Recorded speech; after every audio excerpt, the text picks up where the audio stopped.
How's the learning? The ferryman asked when I boarded from Olmsted Island. Noah, assuming his name tag was correct, was a friendly older guy, well, older than me, who never failed to ask about my classes. Half the time he forgot to scan the college pass that gave me free pedestrian passage on public transportation, ferries included. I tried to ensure my class schedule aligned with his work shifts.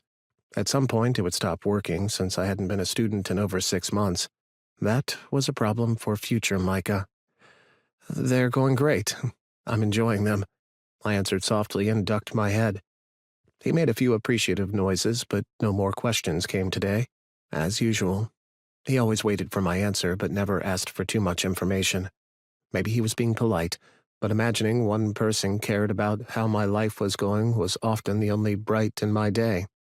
It was too cold and drizzly to sit on the ferry's upper deck.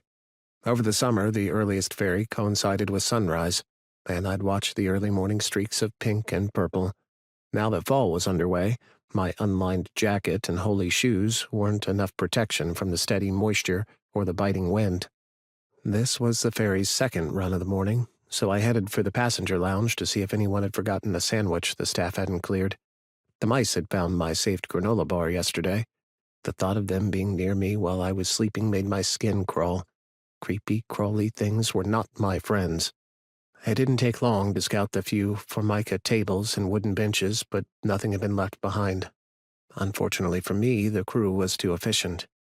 There was a half-eaten sandwich in the trash with dustpan dirt over it. I was hungry enough to consider it, but I wasn't alone in the passenger lounge, and I couldn't afford to answer questions about why I was digging in the trash. Ugh. My stomach didn't rumble, but a wave of nausea came over me. I'd had a few days of getting in less than 500 calories, and it was starting to catch up with me. I almost let out a whoop of victory when I spied a copy of The Times tossed on the table. The crew wouldn't have left it overnight, so it had to be from today. My mad dash across the lounge probably looked foolish, but the other passenger never glanced up from his phone. The business section hadn't been tossed or taken, so I could swipe it and update my notebook. With the paper section carefully tucked into my backpack, I stared out the windows, hoping to see water spouts from passing whales or dolphins. No such luck today. As the ferry approached the mainland, I returned to the lower deck to fetch and unload my bike. Noah was looking at my bike, which I'd secured with a lock and chain. It wasn't likely to be stolen on the ferry, but I couldn't afford to take chances. It was irreplaceable. Did I lock it up at the wrong spot? This was where I'd been directed to do it when I started my ferry trips, but maybe things had changed. Nah, you're fine. I was looking at your tire.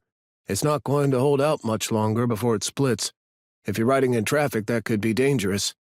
Oh, yeah, I'll handle it. Thanks. Noah gave a friendly wave before he tied off the ferry and directed waiting cars off the deck. Money was scarce for food, so replacing a tire wasn't happening.